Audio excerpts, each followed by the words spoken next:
Random House Audio presents The Dukan Diet by Pierre Dukan. Read for you by Nicholas Bell.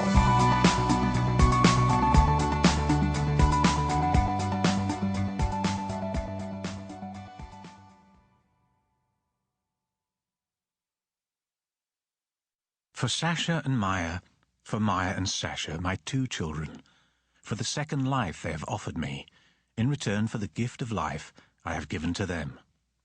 To Christine, my wife, without whom this endeavour could never have even been imagined. To Sylvia and Maurice, who still speak through me. Preface. A decisive encounter, or the man who only liked meat. My first contact with obesity goes back to the time when, as a very young doctor, I was practicing general medicine in the Montparnasse area in Paris, while also specializing in neurology for paraplegic children in Garches, just outside the capital. At that time, one of my patients was an obese, jovial, and tremendously cultivated publisher. I treated him regularly for a very trying case of asthma. One day, he came to see me, and once he was seated comfortably in an armchair that creaked under his weight, he said, "Doctor, I have always been satisfied with your treatment. I trust you, and I've come to see you today because I want you to make me lose weight."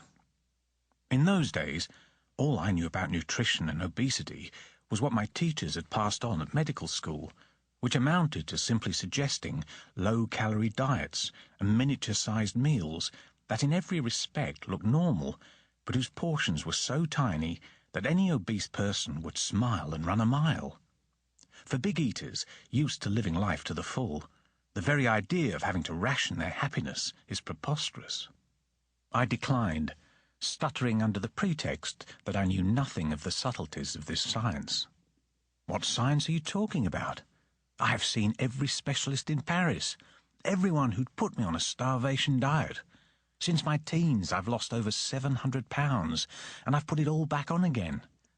I have to admit that I have never been deeply motivated, and without realizing it, my wife has done me no great service by loving me despite all my extra pounds. I can't find any clothes that fit, and if I'm honest, I'm beginning to fear for my life." He then finished off with this last sentence, which alone changed the course of my professional life. "Put me on whatever diet you want, deprive me of whatever food you want, anything, but not meat. I like meat too much." And I can still remember how I replied without the slightest hesitation. "Fine. Since you like meat so much, come back tomorrow on an empty stomach and weigh yourself on my scales. For the next 5 days, eat nothing but meat. However, avoid fatty meats like pork, lamb, and the fattier cuts of beef such as ribs or ribeye. Grill your meat and drink as much water as you can. Then come back in 5 days' time on an empty stomach and weigh yourself again. Okay, you have a deal." 5 days later, he was back. He had lost almost 12 pounds. I couldn't believe my eyes, and neither could he.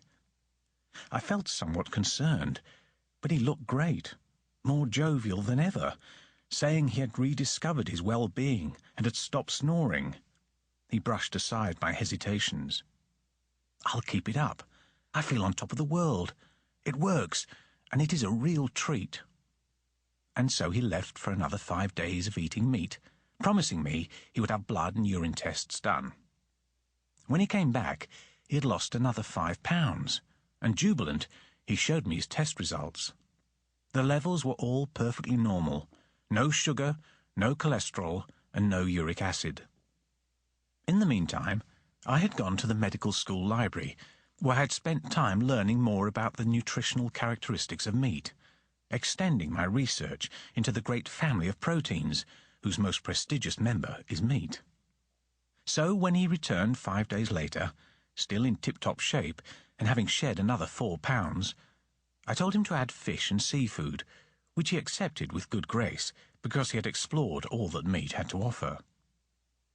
When at the end of the first 20 days the scales registered a loss of 22 pounds, he did another blood test that turned out to be just as reassuring as the first one.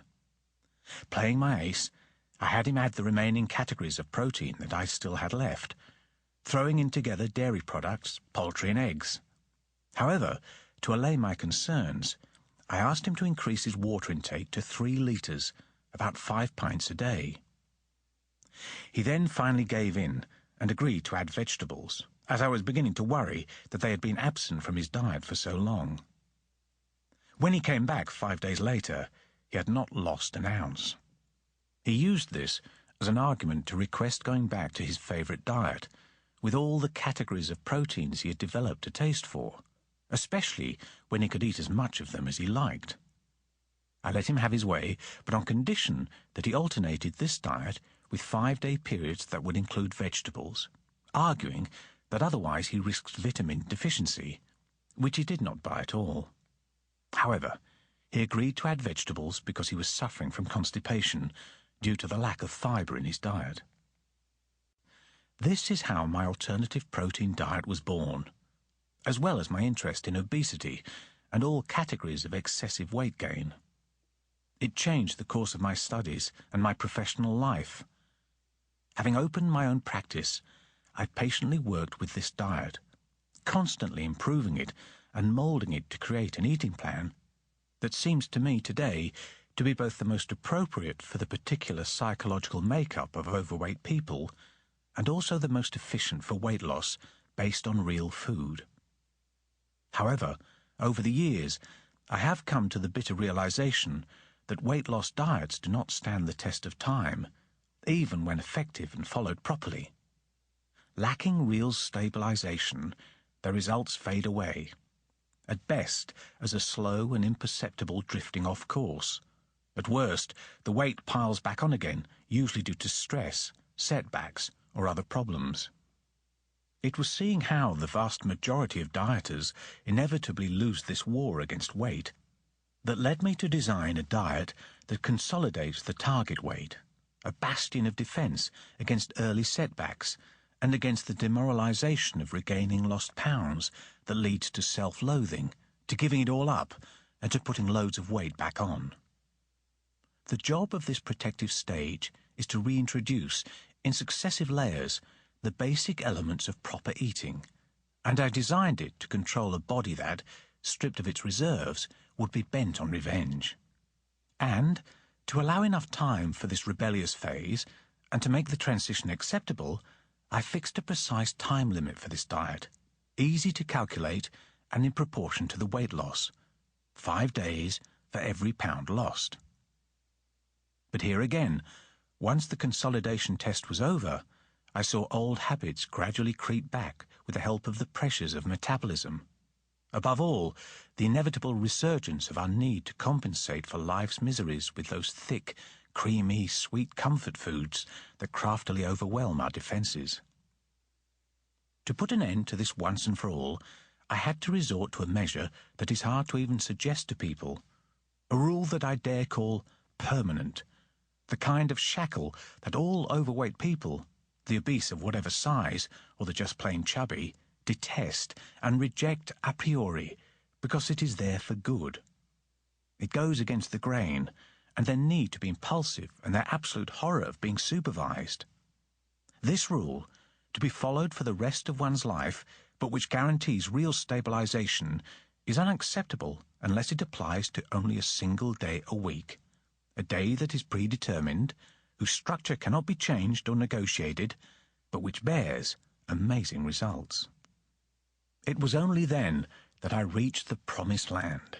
Genuine, long-lasting, unequivocal success built on a quartet of successive diets, each decreasing in intensity, which time and experience had led me to interweave with each other to create a supportive and clearly signposted path that allows no escape.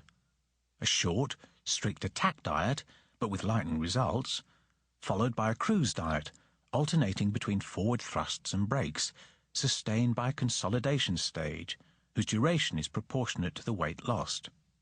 Finally, so that the weight you have achieved with such effort remains stable forever, there is a lock. Sample complete. Ready to continue?